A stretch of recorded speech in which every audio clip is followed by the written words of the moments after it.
maa ngi leen di nuyu yéen ñëpp ku nekk ci turam ak santam man la Diouf Kéban activiste indépendant fas yéene sumb benn waxtaan ak yéen ci maanaam benn ñaar ñett ñeent juróomi ponk benn bi nekk Ndongo Diop et les otages oubliés par Ousmane Sonko. beneen bi doon les sonkistes fil du mauvais coton beneen bi nekk le pétrole du Sénégal beneen bi doon Idriss Déby ñu daal di koy tëjee avec les 400 milliards pour les jeunes lan moo tax ma ne Ndongo Diop et les otages oubliés par Sonko. Ndongo Diop dafa nekk benn jeune boo xamante ne mu ngi ñu tëj prison bi nga xamante ne fa lañ ko tëj nekk prison bu njaareem nag dama fay teg sama baaraam mu nekk prison bi nga xamante ne fa lañu tëjoon Cheikh Anta Diop kan moo ko tëjoon ci prison boobu Léopold Sédar Senghor lan moo taxoon ñu tëj ko ci prison boobu ndaxte Cheikh Anta Diop da doon défendre intérêt Sénégal Cheikh Anta Diop da doon xeex injustice tey jeune boobu tudd Ndongo Diop nga xam ni moom it da doon xeex injustice ñu téye ko ci prison boobu Ousmane Sonko tëjuñu ko prison mettre nañ ko en garde à vue téye nañ ko fële ca police maa ngi juum sax fële ca gendarmerie bu section de recherche bu Colobane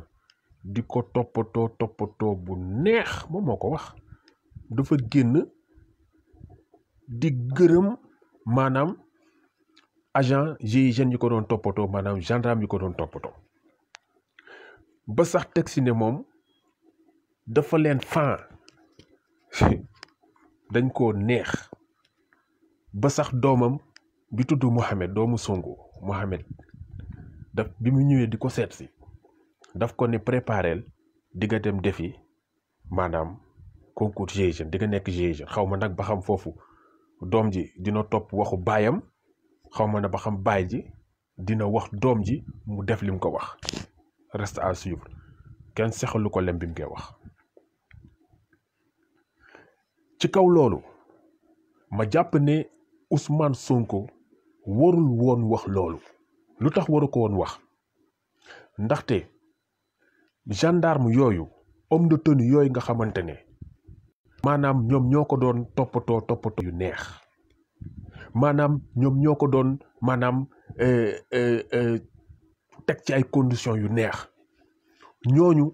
ñoo jël citoyens yi nga xamante ne ñoom ñoo ko doon défendre di leen teg lu metti di leen torturer di leen dóor ay balles réelles di dawal seen oto jëmale ci ñoom di leen dugal prison di leen dóor ay liif di leen def taatu neen di leen xëpp ndox tey yow Ousmane Sonko nga gis bànneex bi nga xamante ne yow am nga ko fàtte ñi nga xamante ne ñu ngi la doon défendre nekk si ki nga ñëw taxaw di wax naan ay waay ñii ñoo baax ay waay ñii ñoo baax loolu moom mooy intérêt personnel ku la ko waxul ku ne waxul dëgg intérêt personnel foofu la tàmbalee bul xool sa bopp xoolal ci mbooloo bi nga xamante ne ñoom ñoo la topp dem leen ngeen xool dama leen koy ñaan rek ngeen xool yi maanaam miiru Ndongo Diop yi mu fa doon partagé lu ci bëri affaire de Sonko la woon kon kooku jàppuma sax ne moom c'est un pastéfiste c'est un sonkiste dañ wax ci sonkiste yi nag parce que dafa am ñu may woowe waa Pastef ak ñu may woowe waa Sonko waaw sonkiste loolu laa leen di woowee ñu xam ko une bonne fois pour toutes ñi nga xamante ne ñu ngi xeex di génn te siiwuñu bés bu ñu duggee kaso dañ leen war a taxawu ni ñuy taxawee ay Guy Marius Sagna dañ leen war a taxawu ni ñuy taxawoo ay nu mu tuddee sax encore ay Abbas Fall dañ leen war a taxawu ni ñu war a taxawoo Sonko dañ leen war a taxawu ni ñu war a taxawoo ñi nga xamante ne dañoo siiw ndaxte it ay doomu Sénégal lañu te dañoo am mérite dem xeexal Sénégal dégg naa nag Sonko di wax ci benn discours am naan nañu libéré ñëpp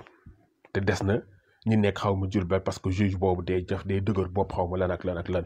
mais affaire yi du ay wax affaire bi jëf la Sonko lan nga jëf waa Pastef lan ngeen jëf seen leader génn na rek alléluia amen seen leader génn na rek alhamdulilah seen liggéey génn na rek sant yàlla kenn fàtte ñeleen ñi waroo leen fàtte ma dellu si waat ci Cheikh Anta Diop bi nga xamante ne tëjoon nañ ko prison bu Diourbel bi ñu tëj tey Ndongo Diop bi Senghor di noot Mamadou Dia ba tëjoon ko lan la Cheikh Anta Diop wax Cheikh Anta Diop dafa ne moom du def benn activité politique tant que Mamadou Dia mu ngi prison c'est le contraire moom la ñu gis ak Sonko gars yi ko doon défendre dañoo nekk prison mu multiplier ses actions politiques dem di seet ay Y'en a marre dem di seet ay Ahmed Khalifa Niass nga xamante ne sénégalais yëpp a ko woccu nga xamante ne li muy génnee mais en tout cas am nañ lenn lu ñu am en commun ma wax ko publier woon naa ko mooy massage la ñu am en commun xaw ma dafa doon dem di ko demander ay conseils pour les massages parce que Ahmed Khalifa Niass moom massage thaïlandais nag ku ko xamul mooy massage bi nga xamante ay ween ñoom ñoo lay massé du lu ma lu may créer moom moo toog télévision TFM télévision falal Macky wala télévision fenal Macky buy bukki boobu Youssou Ndour di ko wax ba pare dañoo nekk ci weeru koor ci contexte weeru koor la ko doon wax naan boo wooree sa jabar mën na laa defal massage thaïlandais duma ci xuus lu bari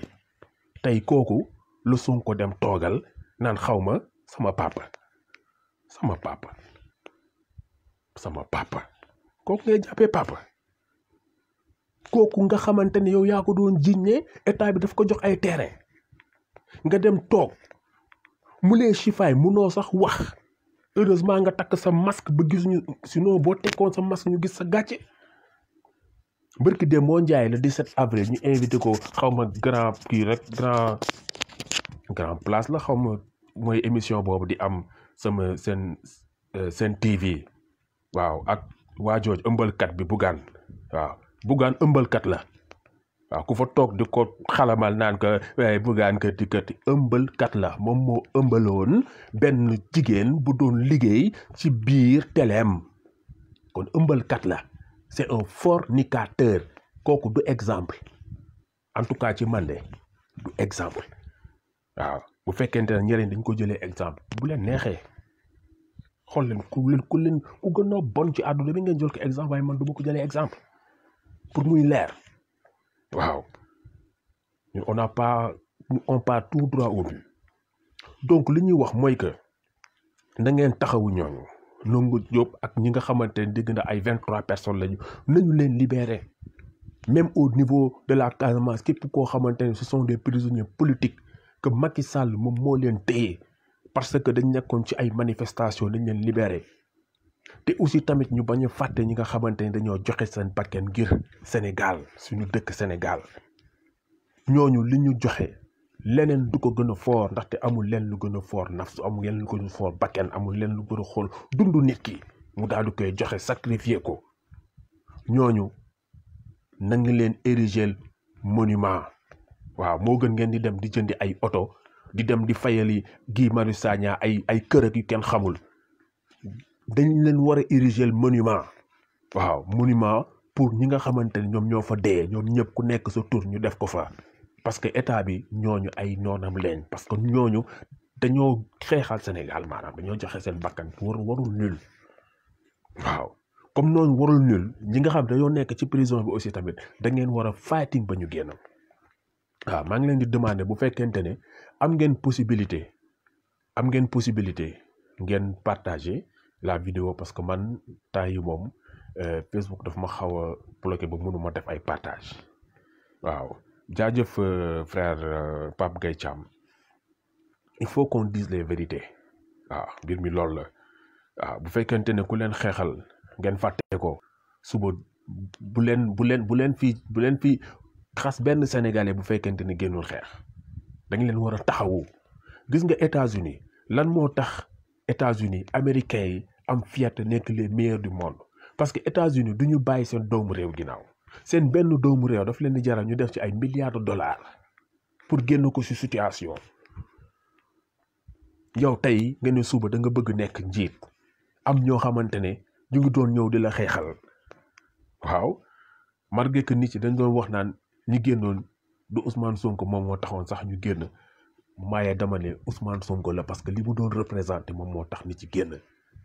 waaw kon nag war nga am fulla war nga am ngor bu mat sëkk ni la Sénégalais yooyu taxawoo woon nga taxawee noonu ñi nga xamante ñu ngi nekk dans les prisons c'est pas parce que nit ci négocier nañ ba am ñu libéré majorité bi yëpp libéré nañ leen ñi nekkoon fële Sébikotane ñëpp libéré nañ leen waaw jom Abdoulaye Diène ay jom Abass Fall gars yi ñëpp libéré nañ leen mais nag ñeleen ñi dañ leen war a libéré amul dañuy bàyyi ñe loolu mooy xàjj ak seen te kooku mënul am te aussi maa ngi woo Diourbel waay yéen aussi ngeen mën a taxaw temm waaw gis naa fi barki Demba Ndiaye les artistes diourbellois di mobiliser wu pour réclamer ay fonds Covid xaalis weccit fonds Covid da ngeen jàpp ne loolu injustice la parce que jotu leen seen wàll mais doomu njaareem boobu nekk foofu lan moo tax du ngeen taxawal aussi benn front pour que ñu libérer ko lu tax loolu lu tax parce que da ngeen jàpp ne peut-être yéen a ngi seen oh là là xam nga mais quand la case de ton voisin brûle il faut aller l'aider à l'éteindre sinon ta case aussi finira par brûler waaw ñu wax ko une bonne fois pour tout gars yi xam ko waaw léegi beneen point bi mooy suñu deuxième point je m'adresse aux sonkistes ñi may woowee sonkiste mooy ñi nga xamante ne maanaam ay taalibe Ousmane Sonko lañu taalibe voilà mun naa ko jàppee noonu taalibe ak sëriñ ba nga xamante ne lu mu wax ñu ne waaw lu mu def ñu ne waaw wiiw d'accord lu boo nee Ousmane Sonko sa bët bi suufa ngi si ñu bëgg ñëw taxaw bëgg la amerder mel ni ne ñun amuñu droit Ousmane Sonko bu defee naka sudul noonu ñëw taxaw wax ko lu tax duñ ko wax ñu doon expliquer seen lal boobu waa Chine ñëw may ko lalu 1 million xaw ma 1,5 million buñ si boolee détournement ak affaire yooyu mais xanaa du waa Pastef ñoom seen siège ñoom ñoo jël Mamadou Dia dessiné ko seen siège jàppee ko comme référence Mamadou Dia lii musu koo nangu Mamadou Dia lal bi mu doon tëdd sax nekkul woon lal boo xamante ne bu baax la dafa amoon problème waaw loolu boo seetaanee documentaire di nga dégg moom ko ciy wax jabar ji bi mu ko nee changé ko il n'avait pas les moyens de le changer defu ko frigo lal le benn collègue am dem jënd à son insu à l'insu de Mamadou Dia daal di ko fay yóbbu te waa ji nee na je pense que waa jooju sax moom moo ko doon témoigner nee na bi mu ko defee il l'a regretté parce que Mamadou Dia n'a pas du tout aimé ça il n'a pas du tout aimé ñu koy defal loolu kooku moom mooy gor pire uteeg Ousmane Sonko nga xamante ne gars yi kii nga ñëw taxaw di photo naan waaye parce que merci beaucoup pour le lii affaire yooyu noonu loolu bu amoon sax waroon ngeen ko am kersa di ko wane donc ça veut dire que si tu commences à te délecter du plaisir qui t'a été fourni par tes partisans, demain tu vas te délecter du plaisir que va te fournir le pouvoir. Olof Njaay nee na lépp lu feeñ ci sëy nuyoo woon na ca ngoro ga. Ñun dañuy xool bu baax. On n'est pas des sonkistes. Certes, je suis un sympathisant de Pastef. Ouais, il faut donner le bon exemple. Il faut donner le bon exemple. Gis nga loolu noonu ngeen doon seetaan xam nga nee nañ lii raam si ñag bi la jëm looloo continuer di raam ba bërki dee moo njaay gii nga xamante ne moo nekkoon directeur de campagne de Ousmane Sonko en 2017 lors des législatives waaw moo nekkoon directeur campagne de Ousmane Sonko gii ñëw tey sañ def publication naan y a 11 personnes qui me payent mon loyer 11 personnes qui me payent mon loyer naam sax nee na j'ai refusé bañ naa ñu forcé ma ko mais ne tu n'as pas assez refusé fallait refuser comme tu refuses devant Macky Sall fallait refuser fallait dire comme ñoo lànk ñoo bañ si tu avais refusé comme ça il n'allait pas le payer mais refuser lu bañ lu pëtox lu ñëw taxaw naan ci refusé yow Guy Marius loo bañ nit yooyu sañ nañ la ko def ah non loolu moom mënuma ko d'accord te kooku Mamadou Dia du ko woon mës a nangu Cheikh Anta Diop du ko woon mës a nangu Thomas Sankara du ko woon mës a nangu te ñett ñooñu mais boo demee siège Pastef ñoo nga fay fekk Thomas Sankara combien de fois lu ko nit ci di jox ay bànneexu àdduna mu koy bañ wala bu ñu ko joxee mu dugalaat ko ci biir état bi ñaata yoon mu bañ lànk bi mu koy def nga yaakaar ne lan moo tax mu ko doon def c'était pour donner l'exemple à son pays loolu noonu moo tax moom mu am fit ñëw naan il faut choisir entre le champagne pour quelques personnes ou bien l'eau potable pour tout le pays parce que lui il a refusé le champagne mais quand on refuse pas le champagne on doit pas le refuser pour les autres nit booy def benn affaire danga koy def daal di constant li ngay bañal keneen nga bañal ko sa bopp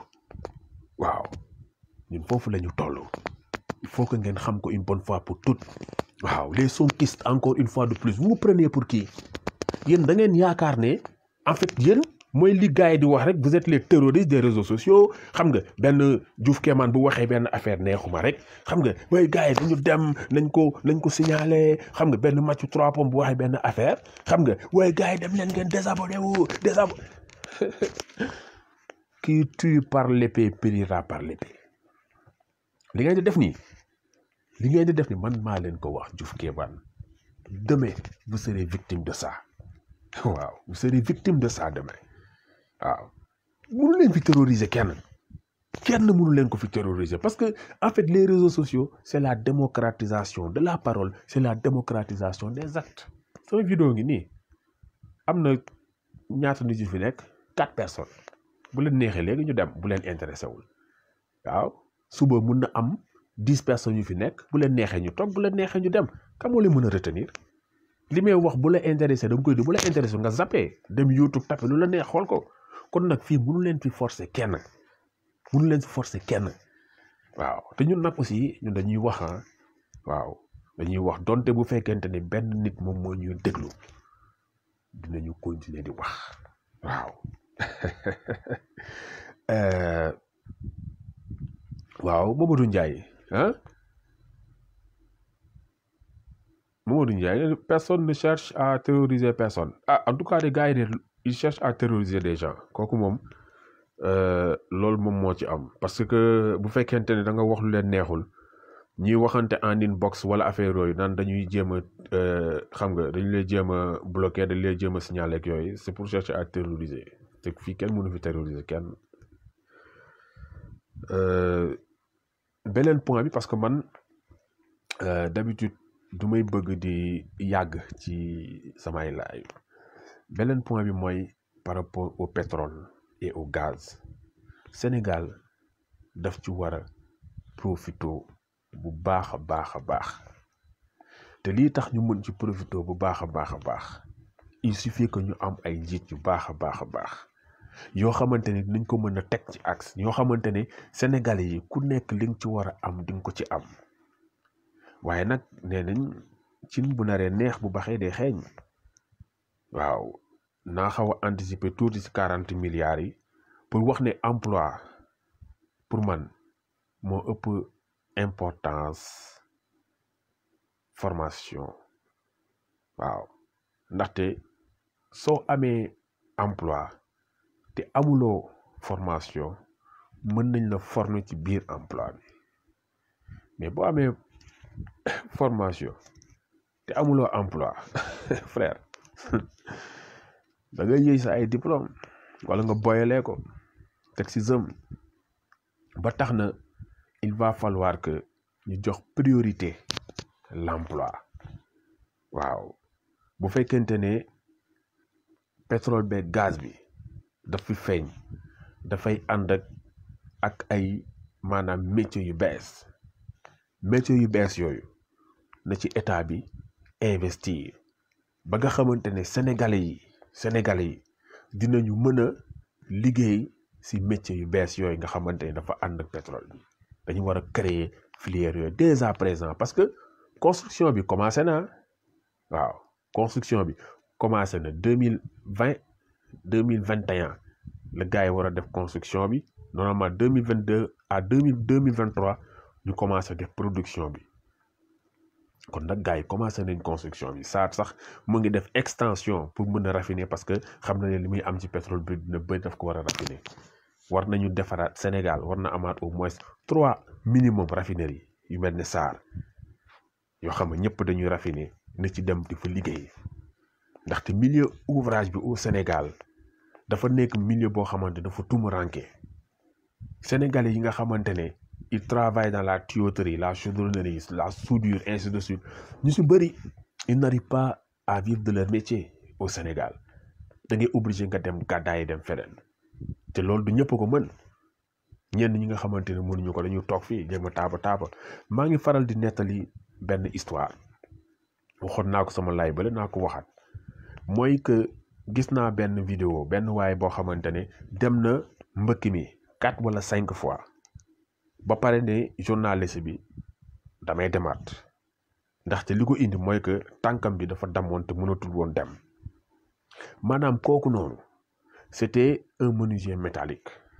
métallique boobu moom il s'en sortait pas parce que li nga xamante ne mooy une vie décente mënu ko woon am moom en fait si métier bi mu doon def te pourtant boo demee si leen dëkk ñiy def même métier bi mais ils s'en sortent ba tax na kooku bu fekkoonte ne état bi taxawal na des moyens adéquats yoo xamante ne bu si jaaree dina mën a maanaam doyloo li muy am ci métier boobu kooku du xalaat di dem defi ay mbëkk dafay toog liggéey moo tax il faut que maanaam formation yooyu état bi gën ci jox priorité parce que barème pétrole bokkul ak barème ndox bokkul ak barème diwlin waaw bokkul ak barème mécanique barème pétrole dafa fort ñi nga xam ne dañuy liggéey ci pétrole bi ce sont des gens qui peuvent avoir facilement des salaires de 800 000 600 000 facilement laa lay wax nag waaw bu fekkente ne respecté les barèmes du pétrole léegi yow bu si xool kooku noonu nga xamante am benn salaire u 600 000 francs mais da ngay xool ne bu fekkee am na salaire u 600 000 ñi nga xamante ne si ginnaaw dañuy dund ci loolu ñi nga xamante ne mën na leen jàppale ci loolu ñooñu ngay xool mais bu fekkente ne benn expatrié moom mooy ñëw parce que métier boobu moom moo ko xam mais moom mooy encaisser xaalis boobu te expatrié on les paye beaucoup plus cher on les prend en charge sur presque beaucoup de choses donc alal boobu au lieu mu toog Sénégal mais day génn fuite des capitaux kooku état bi daf ci war a xalaataat bu baax et aussi tamit naa ko bamtuwaat maanaam construction yi nga xamante ñu ngi koy def ci maanaam exploitation pétrole bi yooyu yëpp état bi dafa war a exiger dans ses maanaam contrat ñu defee ko fii au Sénégal jënd matière première matière bi nga xamante ne moom lañ koy liggéeyee ñu jënd ko indi ko fii yóbbu ko ci atelier yi Sénégal yi nga xam ne ñu ngi ci métier bi daal di koy liggéey peintre yi nga xamante ne sont des Sénégal daal di koy peinture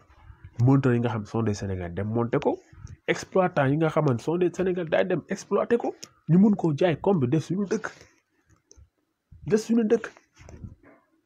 Man je pense que il va falloir que yenn yi ñu bañ koo bàyyi mu ñu rëcc quoi te it njëlbeen ak bërët dafa baax bu leen toog mukk ba affaire yi ne kët di jon ngeen naan da ngeen di jóg di faj dara non on prépare la guerre en temps de paix waaw en parlant de guerre waaw di jaale population bu Tchad bi yëpp di leen jaale di leen wax ne wax dëgg yàlla ku ñàkk sa président ñàkk nga njiit waaw ak nu mënti doon nag si wàllum njiit waaw di wax nag ne Idriss Déby moom ñii ñu ngi koy gisee dictateur ñi ñu ngi koy gisee défenseur du terrorisme waaw ñu naan c'est le plus grand défenseur du terrorisme nii naa ainsi de suite affaire yooyu mais défense terrorisme boobu noonu mu doon def est-ce que c'était pas en contrepartie parce que ñu ngi koy jiiñ marocains yi naan marocains yi aussi côté yi il travaille c'est un deal avec l'Union européenne ba nga xamante ne bés bu Union européenne joxewul weccit ñoom automatiquement dañu ubbi côté yi nit ci commencé sar di dem voilà bu gars yi gisee ne maanaam immigrant yaa ngi ñëw di dugg ñu arrêté xam nga joxewaat weccit pour que les gardes-côtes xam nga maanaam ñi nekk au niveau du Maroc téyewaat c'est-à-dire jeu boobu mais est-ce que jeu boobu du moom la Idriss Déby doon def aussi dañ ci xalaataat pour xool est-ce que jeu boobu du moom la doon def aussi waaye dañ ko xoolaat parce que Idriss Déby lan la doon mbubboo ne bu fekkee dafa am problème